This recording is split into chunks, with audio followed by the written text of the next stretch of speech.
Steve Best here. Hello everybody. Today is a very exciting day today. I am shooting Toby Foster. All the way from Sheffield. He got stuck on a train, replacement stuff, so he's a bit late. But that's alright because I've got time. Have I? I have, for Toby Foster, definitely. I've known Toby a long time. I remember doing his last laugh in Sheffield, all his other clubs he's run. We've talked backstage anxiety attacks. I remember one time in the kitchen, this greasy kitchen in one of the pubs, and he's a good guy. He's one of the good guys, old Toby. He's not old. Well, maybe he's not old. But Toby Foster, lovely man. I'm going to be shooting him as a photo shoot, and then we'll have a little chat afterwards. Really looking forward to it, actually. Very looking forward to that interview.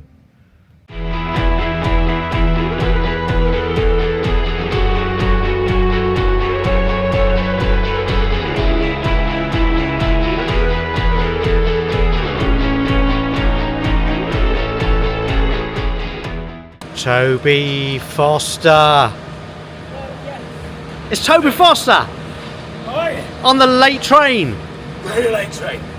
It's after an hour at Derby. Hello. I've just done a wonderful photo shoot with my very good friend. Well, he is a good friend, but I haven't seen him for years. It's Mr. Toby Foster. Is that good a friend? I can't remember. I was talking about exactly that the other day. Go on. Comics probably only see each other 10 times in their life, 15, 20 times really, circuit comics. But you would always consider that you've got really close mates because you spend time in dressing rooms with them and you have conversations where that you wouldn't tell your closest mates in the pub about. Absolutely, because the thing also is I think the days are gone where we did spend more time. I might see you once a year, once every couple, because you run a club, but also maybe at Jonglers or something like that. Yeah. But now it's even really less so. Well, the whole that Jonglers circuit, I mean, yeah, it's just went, didn't it? 17 clubs. But you're right. We did say we were good friends. Yeah. we don't know anything about each other really. Yeah, but like I say, I think it's almost like a siege mentality, isn't it? I think when you spend time in dressing rooms, everybody's in the same boat, and you do feel a lot closer to the people you meet on the circuit very quickly. Yeah. Toby Foster, why are you so damn funny? And I don't ask that to a lot of all the comedians, but I remember seeing you have got a naturally, to me, a funny bone. I think everybody's funny. Do you? I do. I think everybody's funny. I don't think everybody's a comedian. Okay. And I think that's the difference. I think that what we do is we get it out. So the funniest people I know are some people I know in the pub. There's a couple of mates who I've been with for all my life. They're the really funny people that make me laugh. But they couldn't stand on stage and transmit that out to people. And I think that's what we're good at. I think that's what comics are good at, is just getting the funny out there. So I've always liked making people laugh. Just seeing them laugh makes me feel good. I think I've done something right. But did you have an upbringing in did you listen as a family to comedy or watch comedy as growing up? To a degree. My dad was the funniest bloke I ever met. My dad was naturally funny and got accepted into a posh drama school in the 50s. Not 50s, in the early 60s it had been. And his dad wouldn't let him go because it was London and it was acting and he's supposed to go down the pit. And so his dad wouldn't let him go. And I think he always felt a little bit frustrated by that. He didn't go down the pit, went mending trains, then went into sales and did very well. Even though we kind of had that kind of normal growing in a pit village upbringing, there was a little bit of, Max Boyce was always on the record player and he got the kind of side of you that wants to make people laugh. Yeah. When did you start comedy properly? Properly, I was 25. I was 25th birthday. I went to the comedy store. My brother took me. Yeah. I'd never been in a comedy club. I was 25 years old. Ardal O'Hanlon was on. Simon Bligh was Lee Hurst was comparing. Simon Bligh was on. Ardal was on, and Alan Davis was on. Wow. I mean, it was a hell of a.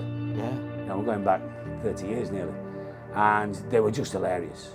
Simon, my brother, literally fell off his chair.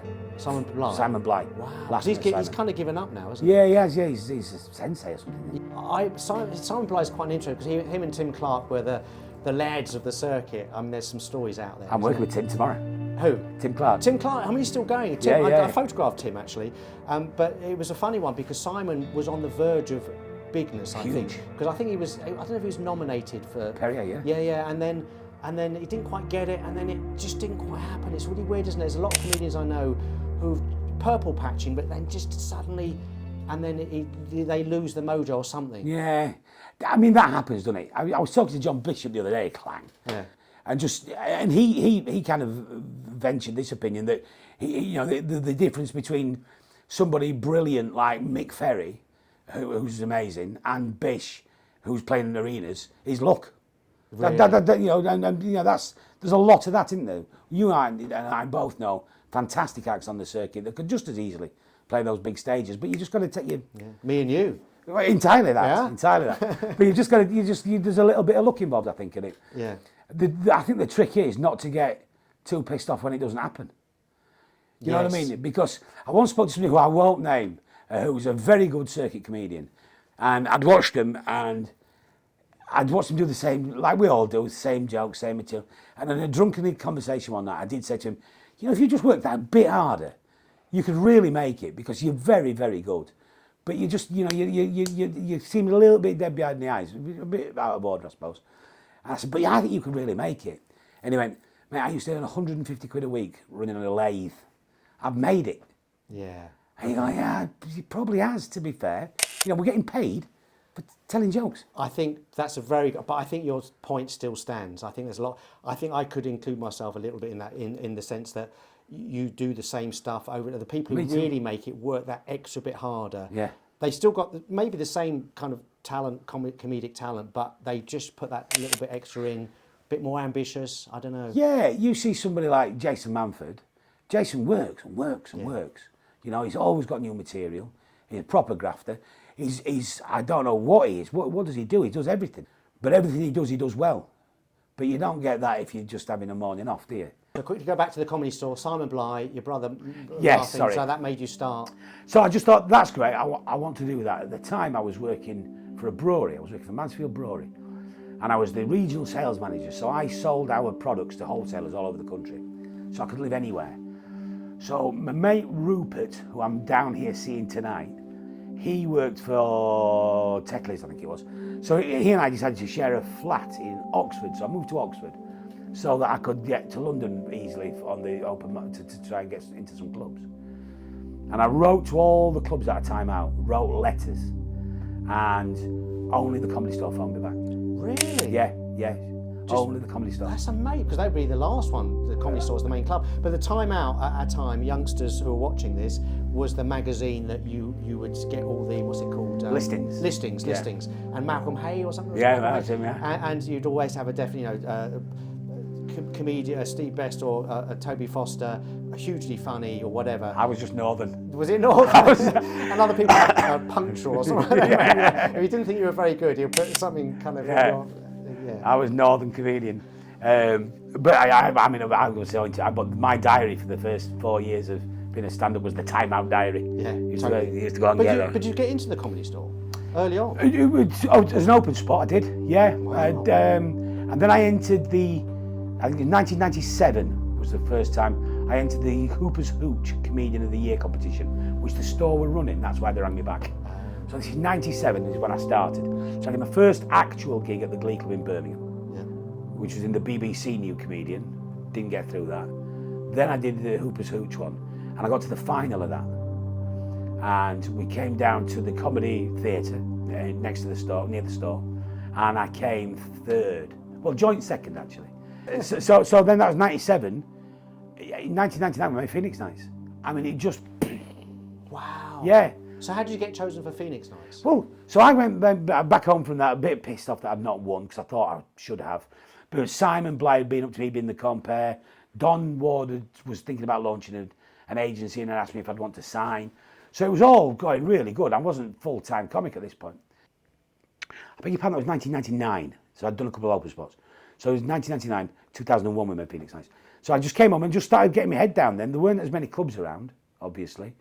And I went over to the Frog and Bucket for something called War of the Roses, which was an open mic competition. Because I was still doing lots of open mics, where Yorkshire versus Lancashire teams. And Roger Monkhouse compared for Yorkshire, despite the fact that he's from Bath or wherever he's from. But he ran the Lescar in Sheffield. Yeah. And Peter Kay compared for the Lancashire side. And we'd gone over on a minibus all from Yorkshire, and coming back, all we talked about was Peter. He was amazing. Yeah. We'd never seen anything like that at the time. Because he was just so ready. Just done. Just good to go. I remember the first time I saw Alan Carr do an open spot, and Alan was finished. That was it. He's never got any funnier since then. From day one, he was hilarious. Yeah. And Peter was like that. Yeah. And then I was just gigging around. I wasn't doing much. And then I put Peter on because you had to, if you wanted to stay up north, you had to compare and you had to promote because there wasn't enough work. So I put a little gig on above the Fealty and Firkin in Barnsley. It sold 36 tickets for £3. Me compare, Mark Jackson opening, Peter Kay closing. And as he left, he said to me, he told me about this TV project he got going with Channel 4 called That Peter Kay Thing. And he says, do you want to be in it? So I said, yeah, I'll be in it. And I came back and I said to my then girlfriend, now wife, I went, you reckon he's got a TV show? He's talking out his arse. And that was it. We made That Peter Kay Thing, which the first one of that was The Club.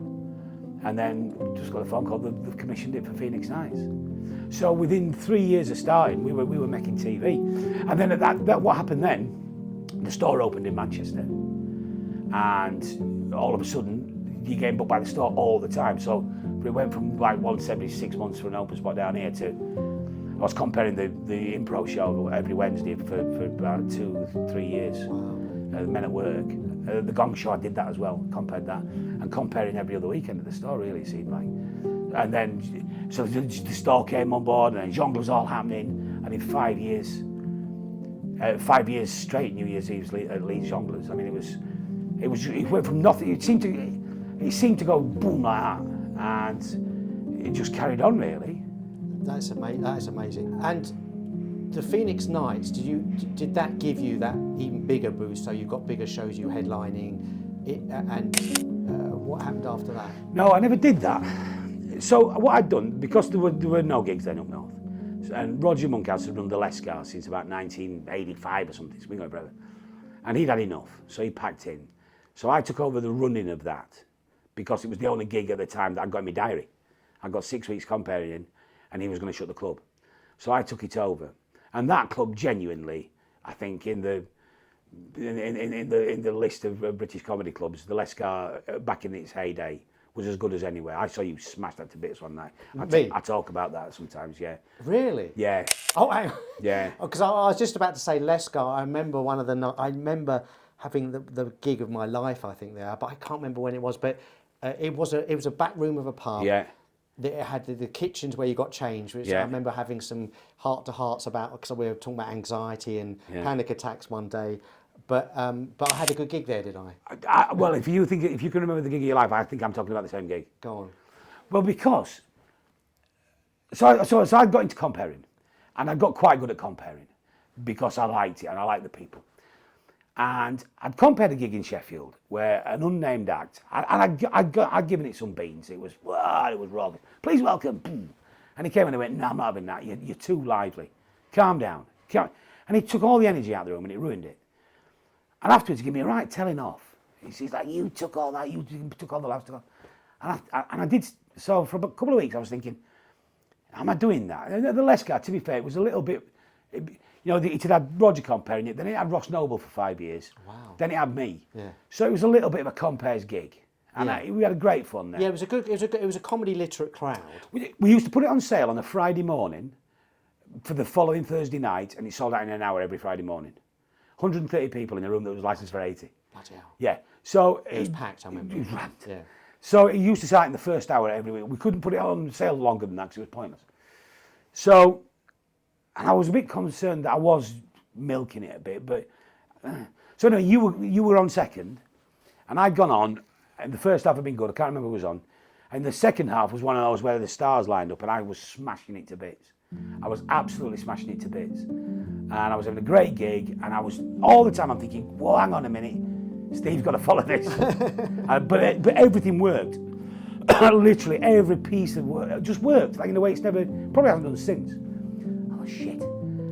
Please welcome Steve Best. And you came on, and like a surfer, you just fucking took it. You really did. And I tell people about it because I stood at the back and I said to Julian at the time, I said, "That's how you deal with a crowd that's up there. Yeah. You take them with you, take them further. Yeah. Because you're a better comic than I am, but at that moment in time, because you're the one that's on stage chucking things around, you're going to move it on. And that was the way to deal with it. And I when people ask me, I know you'd said you were going to ask me about what my favourite gig was, and I went, that was it. Oh, really? Oh, we've done the favourite gig. Hang on, is that your favourite gig, or watching a favourite gig? Well, I think that might be a little bit of the makeup, you see. That's why I've stayed in clubs all my life, because I'm happy when the clubs are happy. Yeah. You know, I've always been a club comic. I've always run clubs, because that's where I want to be. I want to be in a comedy club. And in a comedy club is the best place to be in the world when everybody's happy. And you smashed it to bits. I kind of feel I'm a club kind of comic in a way, but I have hankered, I think not so much now actually as you get older, but the fame game. I mean, have you hankered for you had the Phoenix Nights, but do you want to be famous? No, well... I mean, you do a radio show. Yeah. Toby does Sheffield. Yeah, I've been on the radio 24 years. And now it's the afternoon, so we're regional now, so I do Radio Sheffield, Radio Leeds and Radio York. So we do the afternoon show over the whole of Yorkshire. But I got that by mistake, really. I mean, I went in to do an interview for Series 2 of Phoenix Nights. And as I did the interview, I came out and they offered me a job. Right. And I said, I remember, and they told me how much it was. I was like, I'll do it every day. Yeah, okay. And I said at the time to my wife, there's a couple of things that I've done really, which have kind of anchored me at home. I said, look, we'll do it for a year, and then I'll go do something else. Because at one point, I was talking to, back kind of 2002, 2003, I was speaking to some fairly big, the biggest agencies and all that kind of stuff. And I did think, maybe now's the time to move to London and to really kind of get known down there. Didn't television come calling for other parts, or didn't? Is that to do with agents as well, really? Not really. To a degree, it did, but because I took myself onto the radio. Yeah. That was 5 days a week. Right. So anything that was possible wasn't possible, which is why I was only going to do it for a year. But then Nikki got pregnant, and Nikki her heart was never moving to London anyway. As mine wasn't really. I didn't want to do it. I just thought I might need to. And there just comes a point, when it's interesting. I was talking to somebody the other day who used the phrase, I was tired of being ambitious. And I kind of get that. Yeah. Kind of get that. So I was doing the afternoon show, and I signed up for another year, and we was doing the Lescar, and I was talking to Roger Monkhouse one night, and he said, every city ought to have a weekend comedy club, and Sheffield had got one. So I went, right, I'll do one. So I set up the Last Laugh as a big weekend club, Friday and Saturday nights. Never happened in Sheffield. The back of the theatre? Firstly, it was underneath the sports hall, it's called the Roundhouse. Right. Oh, that's right, yeah. Yeah. And we had about 3 years there, then we moved it to the City Hall, Memorial Hall. And that was the thing then, that was 2005. And I promised Nikki, right, I'll do 6 months comparing there, then I'll get back on the circuit, and then I'm going to see what we can do, get a big support on a big tour, and then I'll be flying. And I just never stopped comparing it. It was 9 miles from home. Yeah. You're brilliant. I'm not blowing smoke. Well, I am blowing smoke. But you are one of the compares that I remember being on the circuit. I mean, you're an act. I remember Bob Mills at the Jongleurs Battersea, and people came up to him after and said, "You're great at that. You should try doing stand-up." Yeah. But I mean, it is a skill in itself. But you were up there as one of the best compares, I think. Thank you. I think I had to, like I say, I wanted to live up north. Yeah. You had to compare. Yeah. It's the only way you could get back to the gigs. And I enjoyed comparing. And I do value it as highly as whatever. I mean, all our positions on the bill, everybody can headline. You have to do that when you're running a gig out of London, because you don't know what the M1's going to do. Yeah. So we only book people who can headline anyway. But I can close a club. But I enjoy comparing and bringing people in. And for a while, it was just a purple patch, really. The Lescar was always full. The club weekends was full. And it just the circuit just didn't have its attraction. And then Jongleurs imploded. Yeah. And I'd never had any problems with Jongleurs. See, I was always one. I went through that period of time where the check came every Friday. Same. Yeah. And so Jongleurs one of these clubs that like 15, 16, 18 clubs around the country. Yeah. And they got into trouble. They changed their names, region in or whatever. And eventually they started owing money, not paying people. But I got out like you before then. and it didn't affect me at all. I mean, it affected me in the sense of it affected other people. Yeah. But yeah. Yeah, it didn't get me. Yeah. So I just stayed where I was. And then that doesn't get you a lot of respect on the circuit because everybody goes, oh, well, he just compares his own club. But that's all fine. I don't pay the bills either. You respect on the circuit. Yeah. And it's interesting now because we're only now getting to the age where you're starting to think that we're the older comics, which is really interesting. You know, moving into that kind of era of comic. And now I get comics coming who have never seen me, never known me playing in London, never seen anything. They don't know I'm trying not to use phrases, don't know what I am. You know what I mean? They just think I'm the local compere who I'm saving somebody by putting it. So I'll go and I'll compare, I'll do it. You'll see him walking up to the stage going, fucking hell. Didn't know you could do it. Well, I get that slightly with the newer comics because I don't gig as much, nowhere near as much. But the newer comics only know me as a photographer. Yeah. So I go to a gig and I'm taking if I'm on that night and you do well, and they're just going, yeah. What camera am I using today? My beast of a camera that I've been using for many of my photo shoots. It's the GFX 100S. I did try out the GFX 100 Mark II, and I fell in love with it. But I'd love to upgrade. It's expensive. Can I do it? I'm not sure. But this is the GFX 100S. They do a 100S Mark II as well, which I maybe should go for. But this is just, I do love it. But the auto focusing on the new one, the new version, is so much better. I was not missing a shot when I took a few pictures. This one, it can scan around a bit and miss the eye, which is all important in portrait shooting, but it is still a lovely medium format camera. 100 megapixels, as you know. Use my lovely 80mm 1.7 lens. I often shoot nearly wide open at 2, not quite 1.7, and if you're just slightly off, then you're off. So with a new body, that could make it. It makes it absolutely amazing. I'm in a dilemma, but I still love this camera, and maybe I would either trade it in or keep it as a second, but you don't need a second camera. Just trade it in. Come on, Steve, make your mind up. Nice camera, though. Kind of did best gig, but if you said you might have another best gig, and then we'll do a worst gig. I got really poorly, and I had about 18 months off comparing. I got COPD, atrial fibrillation, all these huge surprises that a fat man has heart problems. So I got really poorly and I couldn't compare for about 18 months, and I started again within the last year. And I came back, and the first 3 or 4 I was really poor and going home really down, thinking I might have to stop this altogether. And then I went along on a Saturday night in Sheffield, home turf kind of thing, City Hall, full room, compared it, and it just all came back. And I just came on stage just so relieved, like proper relieved, because it was like somebody had taken something away. And I took it away from myself to a degree. But I was just that one asked when I just came on stage and went, oh, hang on, you can do it, you can still do it. And that felt amazing. It felt like a best gig because it was of the well, I rescued it. I think. You know, I rescued myself. Worst gig? I do remember one. I don't remember where we were. I can't see. Let me just premise that.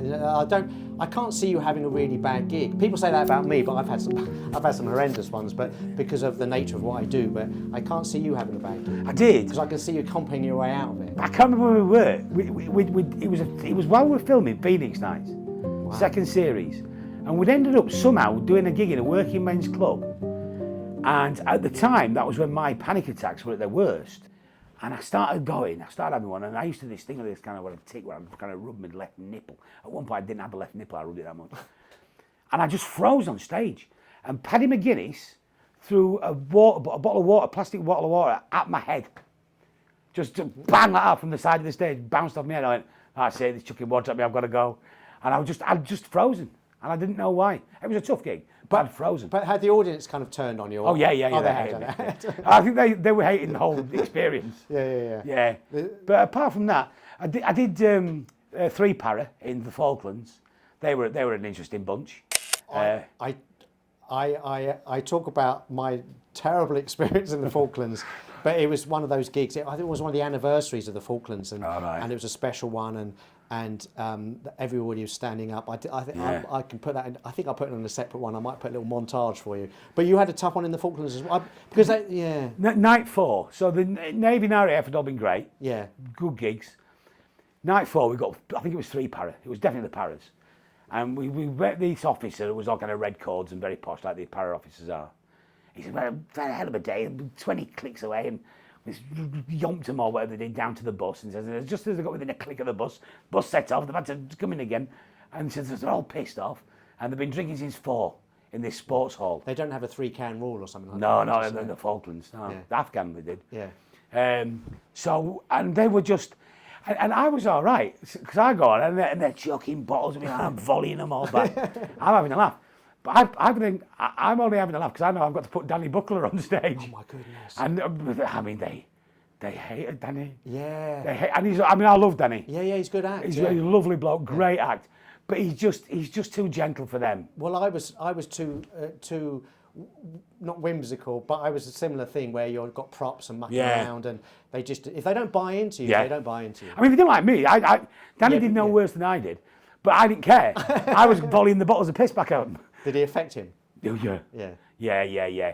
But then he still did the thing where he chains himself together and gets somebody out of the crowd to try and unchain him. He handcuffed himself and then invited attack. So I just remember grabbing him off stage and actually escorted him to the toilets because he didn't want to go to the loos by himself. Yeah. The rest of his gigs have been brilliant. He'd done a great week. I had a great time with him. I just remember that it was, the problem is you're on the Falklands, there's nowhere to run to, there's nowhere to hide. And I remember coming off stage the first night, and you know, it was really hard gig, and you can't hide it. You have to go to the officer's mess and talk to them. Yeah. People come up to you and they just, Frank, you know, that was shit, mate. You know, that kind of stuff. Yeah. And then it got to go to the next day, and I thought the next day would be fine, and it was the same crowd. No. They gave us the same crowd. It was just a horrendous experience. And then they flew us out to another little island on a Chinook, and they were fine. That was fine. But I used to love it. I did Afghanistan with Terry Alderton. Yeah. Which was incredible. It was the first time they'd done the forward operating bases, so we did a gig in Lashkar, and they're flying on the Chinooks, and they essentially crash land so nobody can get a bead on them. It was. I mean, we were out there a fortnight or 3 weeks or something, and I absolutely loved doing those gigs. I mean, even though it was the hardest, I mean, physically and mentally, it's hard work. Yeah. I was over there for my daughter's first birthday, my youngest. Jeez. And well, that day I'd been a bit down, and told me, "Are you all right?" I went, "Yeah, look, don't worry about me. I'm just my daughter's birthday. I'm feeling a bit of a shit, Dad. Come here." And so I went on, and I'm comparing. And I told the crowd, there's like 3,000 Marines or whatever, and I told them, because they're lovely people, and they'd all come up and check on you when you look down, and you're like, "You're here for 6 months, mate. Don't worry about me." So I told them all it was my daughter's birthday. No, I didn't tell them. The band told them. That was it. The band told them, and the band sang "Happy Birthday" and got 3,000 Marines to sing "Happy Birthday" to Annabelle. So I choked up a bit, and it was lovely, and I went back to the you can use a phone in a computer room. I said, I just need to phone home if that's all right. So I phoned home, and I'm telling Nikki all about it. I'm teared up, 3,000 people. She went, "It's tomorrow, you dickhead." Seriously? I got the wrong date. That's very funny. Yeah, it was. So, Mr. Toby Foster, what would you do if you weren't in showbiz, in radio, showbiz, comedy, that kind of stuff? I'd be a chef. Really? Yeah, I'd love to be a chef. A butcher or something like that. I'd love to work in food. I think chef is a little bit showy offy as well, isn't it? And I've run a couple of pubs. Obviously, when I was younger, I was running a pub when I was 20, and worked in the kitchens of them. And I love it. I just love it. So, at one point, I thought that's what I was going to do for all my life. Really? Yeah. And I just think that's a bit performy as well, isn't it? I think it's a tough gig as well. Yeah. You know, it's tough and stressful and full on and all that stuff. But yeah. Yeah, I just think. Yeah, I think we are the kind of people, aren't we, who have tough gigs. Yeah. You know, that's what you do. So I'd quite enjoy that. Working with food somewhere. Good answer. Like that. Mm. The mirror thing. When you look in the mirror, it's a good one, isn't it? We broke. Yeah. Toby just broke my mirror. Sorry about that. When you look in the mirror, sir. Yep. What do you see? I mean, like everybody, I see my dad. Yeah. We get a lot of that dad ones. But I'm older than my dad ever was. Oh, really? Yeah. My dad died when he was 53. Jeez. So, and yet I'd never feel as old as I thought he was. Yeah. Do you know what I mean? Yeah. When it was, you always think your dad's like grown up, don't you, and sorted and not worried about stuff. And now that I'm older than him and still got all this shit in your head that you have from time to time, I think, God, I wonder if my dad had that. Yeah. Because I'm now 4 years older than when he died. Jeez, man. But I just look the spit of him. Seriously? Yeah, I was spit of him. Exact spit. Yeah, it's weird. You get on well with him? I got on very well with him, yeah. Yeah, I worked with him for 6-7 years. Doing? Selling the beer. He was the sales director of the Mansfield Brewery. I was the sales manager. Oh my God. So I'd grown up through the brewery, really. And selling beer was my favourite ever job. I loved it. And I loved working with him. And then he just pegged it one Boxing Day. Yeah. Heart failure. Wow. Heart failure. Big lad, 22, 23 stone. Smoker, not massively, didn't drink. Very stressful. Yeah. You know, he was supposed to go down the pit, and he'd done, you know, never went to uni or anything like that, and he worked his way into a position that he wasn't supposed to have got to. So he did really well, but it had an effect on him. You know, and he obviously had some massive eating disorder. He couldn't stop eating, and he obviously had a lot of stress. But he was brilliant. He was the funniest bloke I ever met, and he ran. He took Mansfield Brewery, which he joined in '83. By the time he died, it was the 6th largest brewery in the country. It was huge. And he was very well known in the industry. But yeah, he was 53 when he died. 52, 53. I was just sat there with him. It was Boxing Day, and he says, I said, I'm going to go in the office tomorrow, get my diary sorted out. And he went, no, don't do that. You've worked hard. Have a bit of time off. I said, no, I've got nothing booked in the diary. I'll go tomorrow and sort it out. Oh, and he died. It was just incredible. Jeez. Yeah. So I'd definitely seen my dad. Yeah. But I'm just hanging on a bit longer. You do look very young still. 57. 50, I'm just one. Yeah, same. Yeah. You look very young too. Talking about your dad and drinking, eating, smoking, mental health.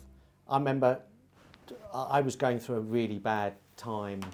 My mum died younger, actually. Really? Yeah. But and I went through. This is before I started stand-up, and I went through a lot of anxiety, panic attacks. But I remember I got rid of them. I did a lot of kind of work on myself, and then I remember every so often they came back, and one of them was in the kitchen in Sheffield. I think it was before the gig, and I think we had a massive chat. I do remember that, and we were talking about, because you were having a similar thing, kind of heart palpitations, and you were trying to come off the wine or something like that. But I do remember us having similar anxiety. Yeah. How is your mental health? Not bad now. Yeah. I was awful with panic attacks.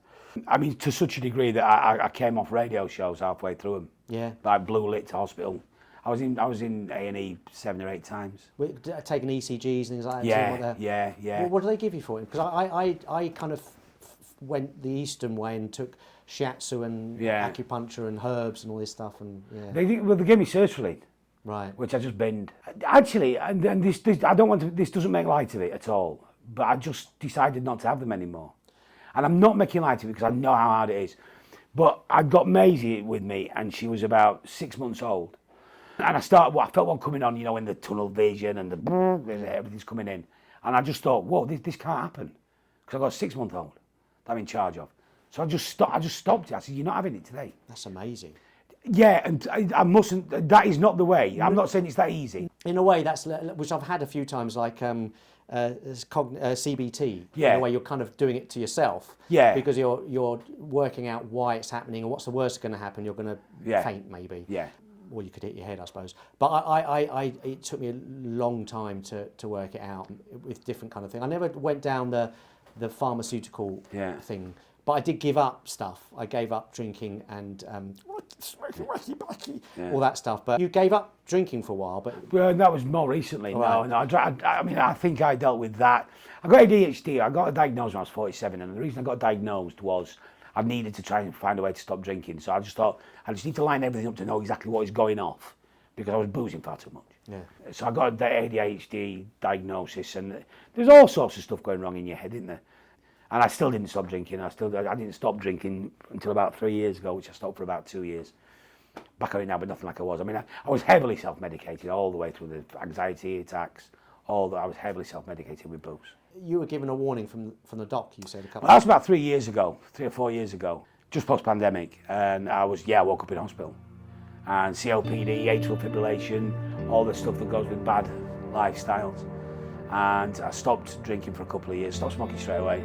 And I'm better now, I think mentally, than I've ever been. The ADHD's getting worse as I get older. Is it? Yeah, it's getting louder. Yeah, a lot. But that's okay. Yes. How does that manifest? I always say it's like I've got 5 TVs on in my head, and you've got the remote.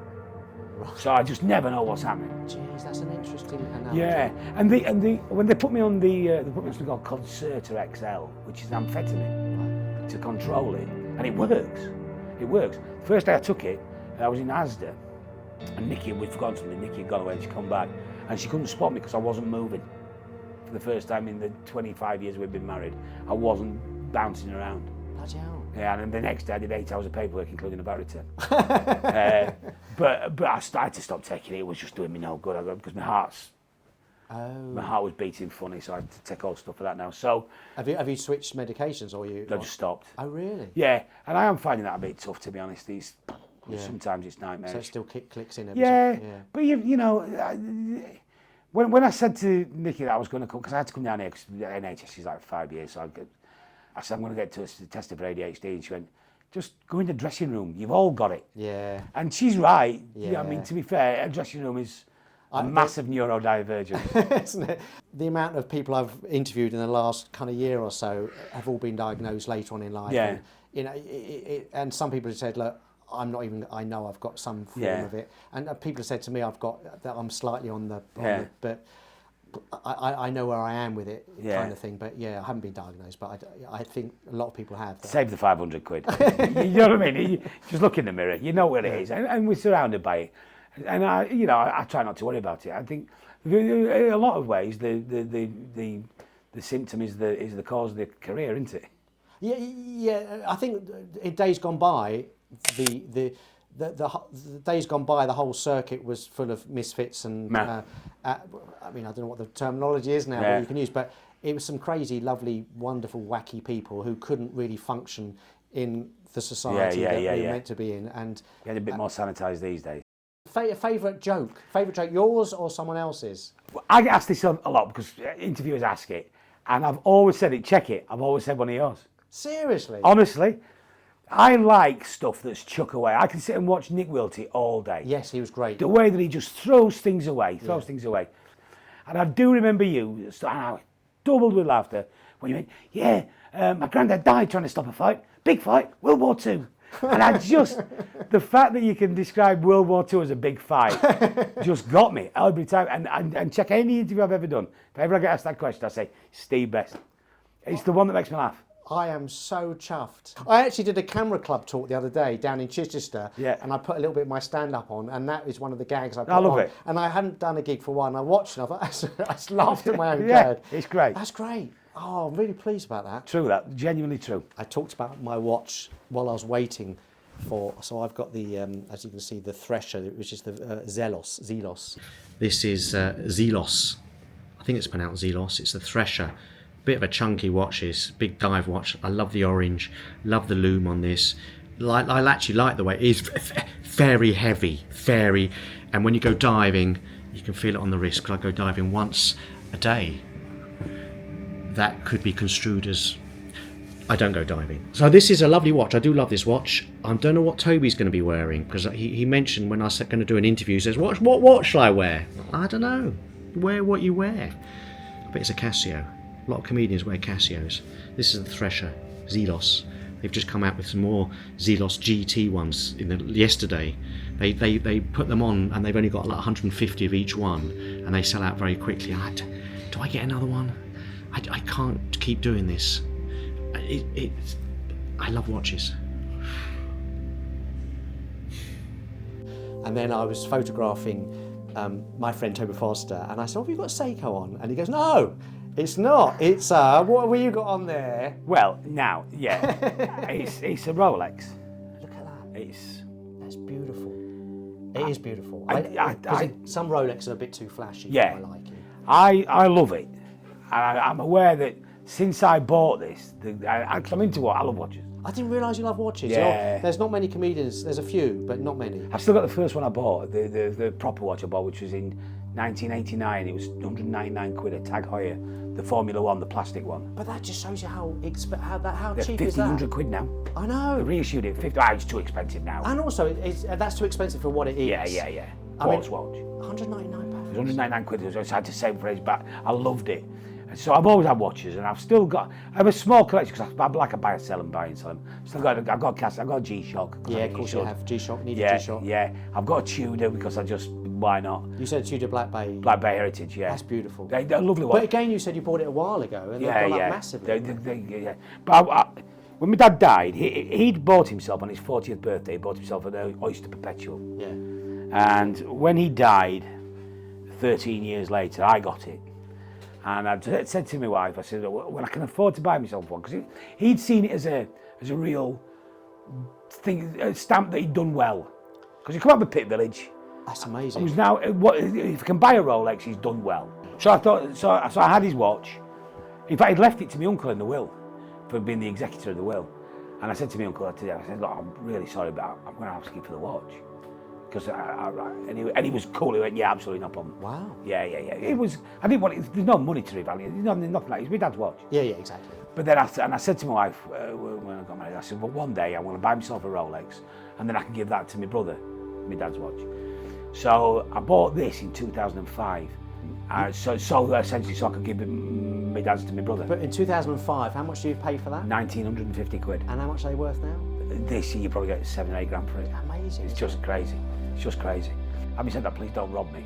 No, they're a lot of London. Yeah. But £1,900 then was still a lot of money. I'd had to save up for it, yeah, absolutely. Yeah. And it was one of those where you said to your wife, I'm going to spend 2 grand on a watch. But she knew why, and she got it. And can I just say, my wife would never ever get it. Yeah. So you got. So what I do now is I keep it. It's about 6 watches. Right. I've also got a rotary that he got when he did his 15 years long service, and I've just got an Alpinist, a Seiko Alpinist, which I love. The new one? No, the one that they did a limited edition. Yeah. And then they brought out another one with the same face, but on a bracelet, 50 quid cheaper, and Seiko collectors went balmy. I bought one of them, beautiful, with like a blue face. The blue flag, the teal kind of blue flag. Yeah. That is, I mean, I haven't got myself a Seiko. I try and get I've got a couple of Timex. I think Timex are really good. They do. But Seiko is kind of the watch to get. I mean, the Grand Seiko obviously are very, very expensive. But the Seiko do some beautiful, and the Alpinist is the one I've got my eye on actually. Yeah. Beautiful. What did I see you? I wanted to look. Oh, the Smiths, the Everest. Oh yes. I saw that in a video. But the Smiths Everest is basically like the Explorer. Explorer is like on a 36, very small. Small, too small for me. Yeah. Yeah, but it's the one that went to, and it's kind of these guys have rebrand, got it, and that's the one that got me into watches in the first place. I kind of was into watches for a while, and then I saw that, and I thought, and it's not that expensive. It's like, I think it was, they do bring them out once a year or something. I got it mint condition off eBay or something like that. Yeah, it's nice. You have to be careful with watches, don't you? Because we all say that they're not expensive. I mean, they're pointless.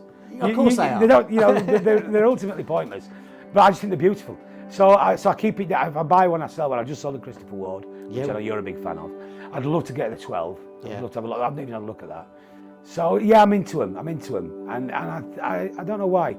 But then the ones I keep. I mean, I'm not precious about it. I've had it 20 years. I've worn it. Yeah. In hellholes. Exactly. So you don't mind getting it. That's what it's there for. Yeah, totally. So it's there I hate for. the idea of just keeping it in a box. I can't even begin to understand that. Yeah. Can't begin to understand. Yeah. And that puts me off so much because, again, if you like your watch, then it's the best watch for you. But there's all the big shiny stuff. I just go, I look stupid with that. Yeah.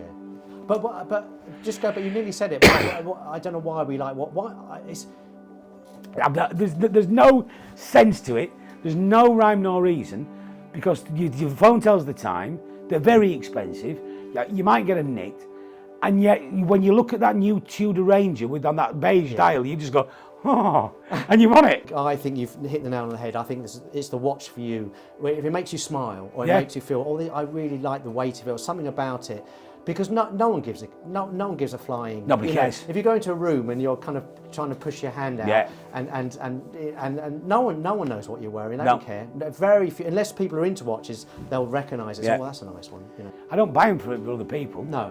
I don't care what people think of what got on. In fact, I'd rather they didn't know if it was expensive. But every night you look at that. I mean, that dial. It's nice, isn't it? It just pops, doesn't it? I put it on a grey NATO for a while. That looked gorgeous. Yeah. That look gorgeous. They do. But do you watch all the kind of YouTube?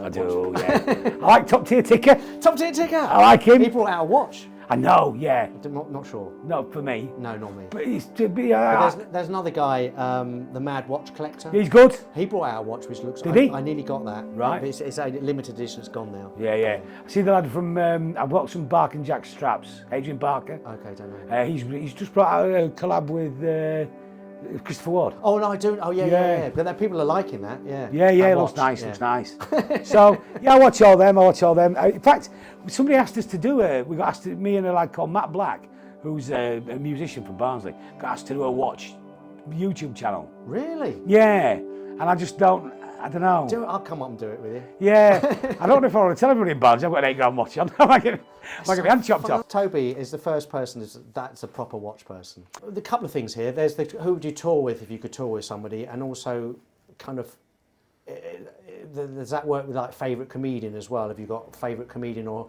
Yeah, favourite comedian I don't have. No. Really, it's whoever's making me laugh right at that moment in time. Just brilliant. Good answer. Barry Dodds is a great compere at the minute. I can watch him all night. Yeah. But I like anybody who's on stage, anybody who's doing it.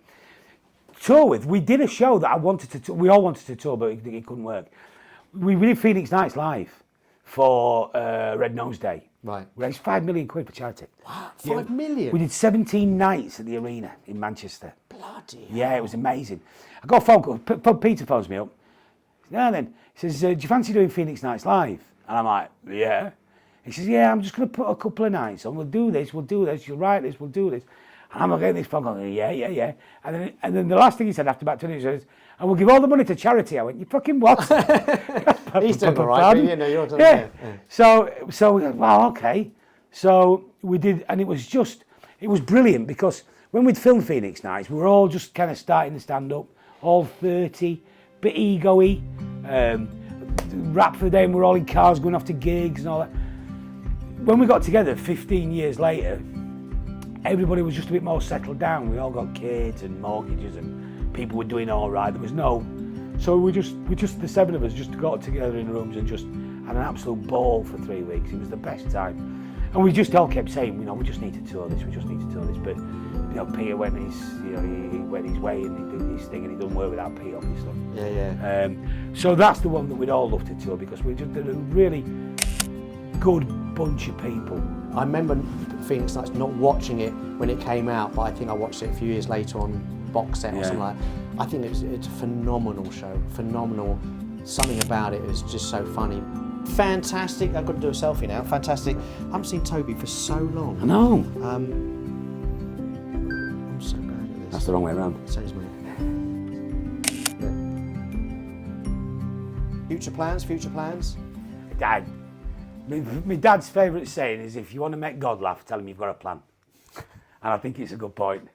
My future plans are I'm going to a comedy club tonight to watch some acts I've not seen before and enjoy a pint at about 78 quid in London. That's all I know I'm doing. Cheers, mate. Thank Lovely. you.